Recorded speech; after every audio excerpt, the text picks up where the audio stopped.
Bronwyn turned away angrily and carried Kayla back into the house. She headed straight for the baby's room and after tucking her in, stood beside the cot and watched the baby sleep, her heart absolutely overflowing with love for the innocent child. "You're worth everything, my darling," she whispered, leaning over to kiss her short, silky curls. When she straightened up and turned around, Bryce was standing in the doorway, still wearing nothing but his board shorts. She frowned resentfully, annoyed that a deaf man could move so silently, and moved to pass him. He barely shifted, crowding her abominably as she tried to squeeze through the doorway and into the hall. She flushed crimson when she inadvertently brushed against his muscular naked chest.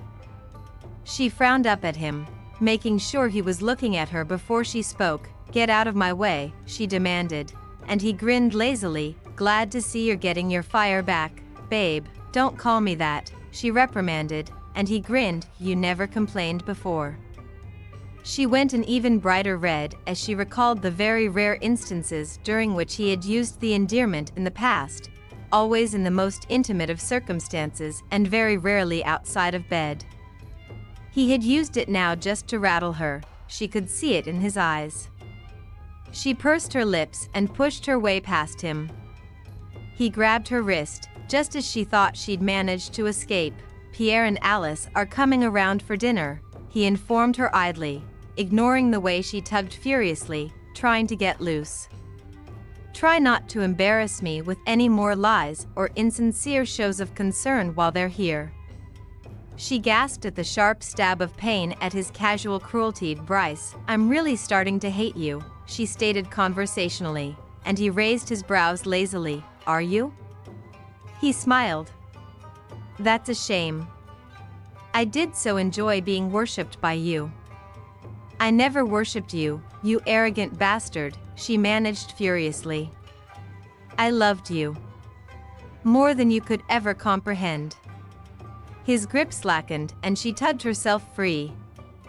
"I now see that you never deserved that love." He seemed unable to respond, merely keeping his level gaze on her emotional face. She made a despairing little sound in the back of her throat and turned to walk away. "Bronwyn," he called after her, and she stopped, her back going rigid as she braced herself for another blow. "If you loved me, you would never have left me." "I didn't leave you, you jackass," she muttered beneath her breath, knowing that he could not see the denial while she stood with her back to him. "You would never have driven off without giving me the chance to apologize." His voice was closer, and she knew that he had come up right behind her. "You would have stayed to hear me grovel and beg your forgiveness, because if you loved me, you would have known me well enough to appreciate that an apology would not be far off." His hands came to rest on her narrow shoulders, and she flinched as she felt the warmth of his flesh through the thin cotton of her t-shirt. She turned around slowly and lifted her eyes to meet his. "I knew that," she admitted. "I left to give you some space to clear your head and to give myself time to gather my own confused thoughts. I knew you'd come, and that's the reason I waited and waited and waited at that damned beach house. I knew you would come, only you never did. When I eventually concluded that maybe you really wanted nothing to do with us, I called your office to talk about child support and was quite bluntly informed that Mr. Palmer did not want to speak to me or hear from me ever again. You weren't answering your cell phone, and nobody was answering at the house." She watched as his eyes hardened and his hands fell away. "My God, can't you ever stop lying?" he muttered in frustration. "I could buy into maybe being mistaken about seeing you at the scene of my accident. I can even try to believe that maybe you hadn't seen a single newspaper article, television report, or heard any radio news, but none of my people would ever have said those words to you." "Oh, believe what you want, Bryce," she responded wearily and turned away. She was so sick of defending herself to him. "Oh no, you don't." He caught her arm in a bruising grip to prevent her from walking away. "I spent 2 years looking for you, Bronwyn. Why would I have told my staff to stonewall you when I was trying so hard to find you?" So you are not going to try to make me feel guilty about something that I never authorized, something that would never have happened, not in a million years. She shook her head and stepped back, jerking her arm violently out of his tight grip before deciding to make use of some of the SASL that she had learned and using her hands rather eloquently to say something quite unmistakable. For a second he was taken aback, and he blinked a couple of times before bursting into laughter, the sound so natural and spontaneous that it took her completely by surprise. "You didn't just tell me to," he trailed off before saying the obscenity, and she jutted her jaw stubbornly, refusing to be charmed by his genuine amusement. "So what if I did?" she asked defiantly. His eyes were still brimming with laughter as he shrugged. "Nothing, I'm just impressed with your extensive knowledge of SASL." He shrugged and she went bright red. "Not that extensive," she told him self-consciously. "It was the first thing I learned because I knew that it would probably come in handy in most of my dealings with you." "Good call," he complimented, and she cleared her throat before moving away from him without another word and retreating to her bedroom. Chapter 6 Alice de Courcy was not all what Bronwyn had been expecting. The woman was a couple of years older than Bronwyn, about 30, and so tiny that she made Bronwyn feel like a giant by comparison. She could not have been more than 5 feet tall and had a small, perfectly proportioned body. She had soft brown eyes shielded by silly, little round glasses, and she was almost pretty in a wholesome way, with freckles splattered across her nose and an endearingly mischievous grin. Her shoulder-length, uncontrollably frizzy, sandy brown corkscrew curls gave her a kind of Raggedian appeal. She was certainly not the drop-dead gorgeous woman Bronwyn had expected a beautiful individual like Pierre de Courcy to fall for. She walked with a slight limp and still had faint scars on her upper arms and a slightly longer, more pronounced one on her round, firm jaw. Her intimidatingly gorgeous husband doted on her. In fact, every time Pierre looked at her, his eyes positively glowed with love. He lit up when she smiled and beamed whenever she laughed. It was a revelation for Bronwyn to see the previously austere Pierre so transparently in love. The man who had terrified her when she'd first met him now laughed freely, told silly jokes, and changed nappies. Their baby boy, Tristan, was about 5 months old and had a sweet, placid temperament. He had his father's pitch-black hair and his mom's large brown eyes. Kayla was quite excited to see the baby and meet new people, but she fell asleep half an hour after the couple's arrival. "She's such a beautiful little girl," Alice was telling Bronwyn after the latter had put Kayla to bed. "Such a little livewire," Bronwyn laughed. "That's a polite way of phrasing it," she told the woman. "She's hell on wheels." When she started toddling, she was an unstoppable force. "You wait until Tristan gets to that age, you'll be running yourself ragged." "I'm just happy we managed to get her off to bed with so little fuss tonight." Alice laughed and Bronwyn smiled, really liking the other woman. She had feared that Alice de Courcy would be an unbearable snob, the way Pierre sometimes tended to be, but not only was she not a snob, she had somehow managed to destarch Pierre in many ways. The man was definitely a lot more relaxed and a great deal more pleasant to spend time with. He was fluent in SASL, and he and Bryce were engaged in what looked like a serious conversation. Alice followed her eyes and smiled. She leaned conspiratorially close to Bronwyn. "Pierre was very relieved when he heard you were back." Bronwyn frowned. That came as a surprise to her. She had always believed that Pierre did not care much for her. In fact, he had barely spoken to her after arriving for dinner, leading Bronwyn to assume that he had heard the same story about her as Rick. "From what I understand, Bryce became something of a recluse after you left. He hardly ever leaves the house. He works from home, never goes into the office, and leaves it to Pierre to run the more social end of the business." Bronwyn bit her lip and watched as her husband laughed at something Pierre said. The joke silent and just between the two of them. Where did Pierre learn to sign? She asked quietly, admiring the fluent, graceful gestures of Pierre's hands. He used to drive me to my physiotherapy sessions after I had recovered from the accident enough to start strengthening my weak leg, and they happened to have SASL classes at the same clinic, which fortunately coincided with my visits. Pierre saw it as an opportunity to kill two birds with one stone, so to speak. I would like to learn, Bronwyn confided softly. Could you give me the address of this place? Alice smiled. Of course. She nodded. I'll even go with you if you'd like. Bronwyn smiled gratefully before nodding. I'd really like that. Did you enjoy your evening? Bryce asked in an indulgent voice that grated on Bronwyn's nerves after the other couple's departure. They were standing on the front step watching the taillights on the De Courcy car grow more distant as it made its way down the steep, winding drive leading from the Palmer home back down to the main road. Yes. She replied abruptly. Alice is fantastic. I really like her. I knew you would, he confirmed, still looking and sounding like an indulgent father. For some reason Bronwyn felt like slapping the self-satisfied smirk off his face.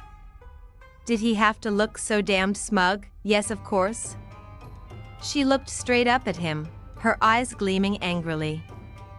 And, as we all know by now, you're always right.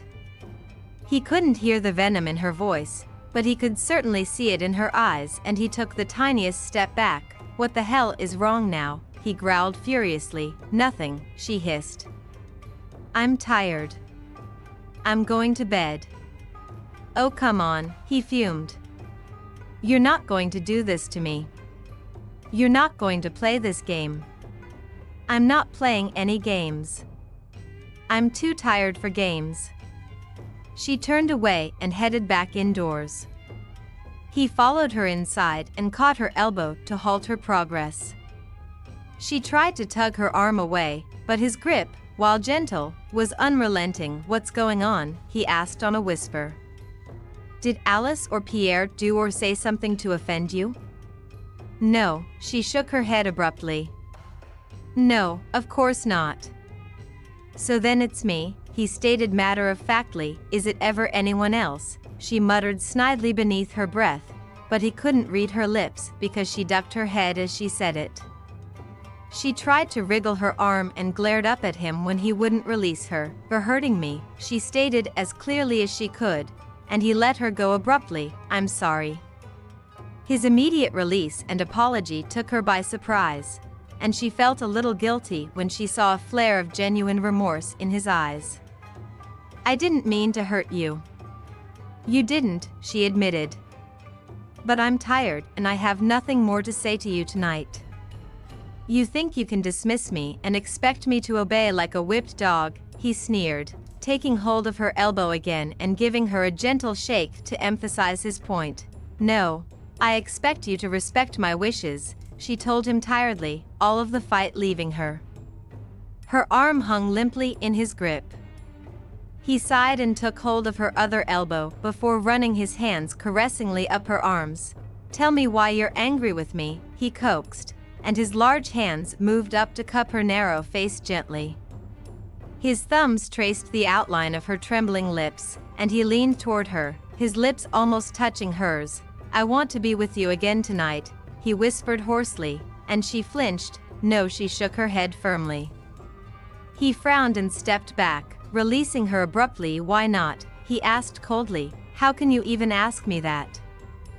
I told you, last night was a mistake. And do you really think I want to get back into bed with the man who said I made his skin crawl? She asked. Look, I was an ass when I said that, okay, he admitted, throwing up his hands in surrender. I'm sorry. It was a blatant lie expressly designed to hurt you as much as possible. It was that, or admit that you were right about me wanting you the other day. She continued to stare stonily up at him, knowing that he was repudiating his words now because he wanted her back in his bed. I won't beg, he warned. I wasn't expecting you to, she muttered, and he frowned uncertainly. What? When she refused to repeat the words he hadn't caught, he swore angrily and turned away from her. I hate this. I want to know your every word. I want to hear my daughter's laughter. I want so many things. She softened a little at the helpless frustration in his voice and took a step toward him. She rested a tentative hand on his rigid shoulder and stepped around to face him. He shrugged off her hand and glared at her. Don't, he warned dangerously, and her brow lowered in confusion. Don't what? Don't you dare pity me. His voice was as hard as granite, belying the vulnerability she had heard just seconds before. I don't want or need your pity. Trust me, the last thing I feel for you is pity, she told him, but he must have missed the words because his confused frown deepened before he swore in irritation. Just go to bed, Braun, he muttered tiredly as he brushed by her. Bronwyn watched his broad back as he retreated. He turned a corner and she heard a door slamming in the distance as he shut himself into his study. Bronwyn stood there for the longest time, valiantly fighting back her tears of frustration. She did not know this bruised, battered, and embittered man as the Bryce she had adored and married within weeks of meeting him, but there was still something so compelling about him. He reminded her of a badly wounded lion, confused and exhausted but unable to stop fighting. She swallowed down the incredible pain of realization, recognition, and resignation. God help her, she still loved Bryce. She had always loved Bryce. She loved him, hated him, and resented him all at the same time. Yet the only other certainty she had in life besides Kella's love was the knowledge that Bryce hated her more than she had ever thought possible.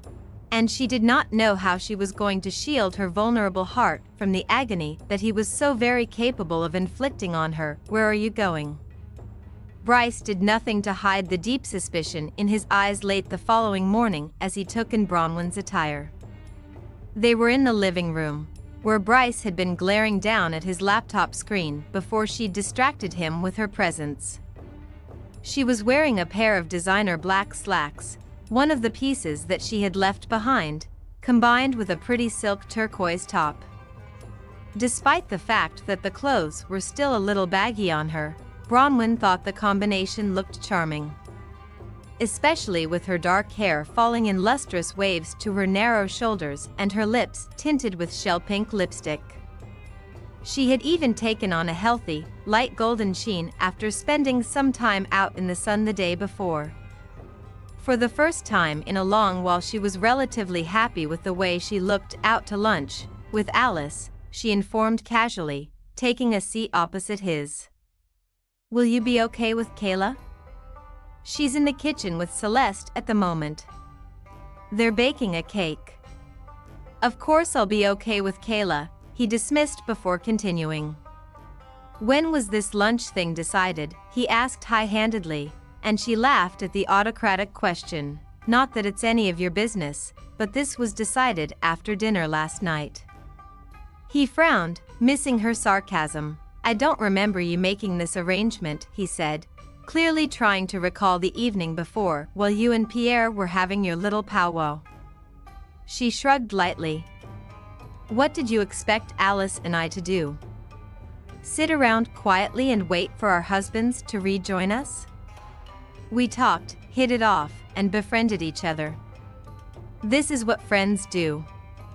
We get together, have lunch, and go shopping. You're not well enough to venture out yet, he said authoritatively. Alice can come around here for lunch. I'll SMS Pierre immediately and arrange it. He whipped his mobile phone out of his jeans pocket, and Bronwyn stayed his hand by placing her smaller one over it. No, she shook her head decisively, and he frowned. But, I'm meeting Alice for lunch, she reiterated. I don't like it. Well, that's just too bad, isn't it? She was getting annoyed with his arrogance and her glare told him so. How are you getting there? She frowned and lifted the set of car keys she was holding. I'm taking the Jeep, she responded. The Jeep was one of the 5 cars he owned. Bronwyn had never seen the sense in anyone having more than one car, but Bryce loved his cars. She had already noted that his beloved metallic blue Maserati was gone, and she guessed that it must have been the one he'd been driving when he had his accident. "I didn't give you permission to use the Jeep," he retaliated smugly, and she bit her lip. "You've never been selfish with your things. I didn't think you'd mind," she said uncertainly. "I gave you a car as a wedding present." "What happened to it?" he gritted, his eyes narrowing as he reminded her of the beautiful sporty BMW. She flushed as she struggled to respond to that question. "What do you think happened to it?" "I sold it," she whispered softly, defiance in her eyes. She had loved that car, but she had sold it before selling her wedding rings. She had clung to her marriage, her love for Bryce, and the rings that had symbolized both, for as long as she possibly could. The corners of his lips curled downward and she lowered her eyes, not wanting to see the contempt he had for her reflected on his face. "Why?" he asked quietly. The question threw her. She had expected yet another one of his scathing set-downs. "I needed the money," she confessed huskily. "I was 7 months pregnant and I had no place to live. Up till then, I'd been staying in cheap hotels until the money I had in my personal bank account dried up." The money in her personal account had been hers, money earned during her short-lived waitressing career, and that had been left over from her grandmother's trust fund. It had lasted longer than expected after she had scrimped and saved, going without a lot of things in order to keep a roof over her head. She had worked 3 separate jobs, until she had been forced to concede that she wasn't doing herself or her unborn baby much good. So eventually she'd had to sell her car and put some of the money down as a deposit on the small flat that she and Kayla had been still living in when Rick found her again. The money from the car and the rings had kept her comfortably afloat for nearly a year. The added income from work had been used for food and rent. The car and rings had paid for the extras and had helped with the medical bills as well as with feeding and clothing Kayla. "It took me that long to grasp that our marriage was well and truly over," she admitted shamefully. "It took 4 long months before I, at long last, accepted that I couldn't continue living my life in limbo. I needed a place to stay, someplace that would be good for both the baby and me. I also knew that I would need medical care soon and some sort of financial cushion for a month or so after giving birth. I didn't want to abandon Kayla for work mere days after giving birth to her. I wanted to spend some time with her." He stared at her in silence for a long time, and she wet her lips nervously, not really knowing what to expect. Not even sure that he'd caught half of what she'd said. She had spoken a little too quickly, without really giving any thought to his deafness. "I expected you to use the money in our mutual account, or to use your credit card. I was hoping that you would because it would have helped me track you down. I nearly went crazy wondering how the hell you were taking care of yourself." "Why didn't you use the money, Bronwyn?" he asked hoarsely, clearly staggered by her words. "Surely your health and the baby's welfare meant more than your stubborn pride?" She blinked at him in mute shock. "I used my own money, Bryce," she repeated with a shrug, knowing that the money had been a pittance compared to what he had. But at least it had been hers. "In my old account." "What account?" he asked blankly, and she frowned. "The account I had before we married," she said quietly. "You still had that account?" He practically exploded, and she winced, understanding how that must look to him. "After 2 years of marriage, you still had a bank account in your maiden name? What the hell was that about, Bronwyn? Your escape clause?" "Hardly," she scoffed. "It barely had enough in it to see me through the first month. I just never got around to closing it, that's all. And besides, you have no right to get all self-righteous with me over it. You had cut me off so completely I'd assumed." "What?" That I'd be happy to let you and the baby starve to death or wind up homeless, he interrupted fiercely, and her mouth opened and then closed again as she tried to gather her thoughts. Yes, she should probably have used the money. When she thought back to all the unnecessary suffering that she had endured, it seemed stupid now, but at the time she'd been trying to prove a point.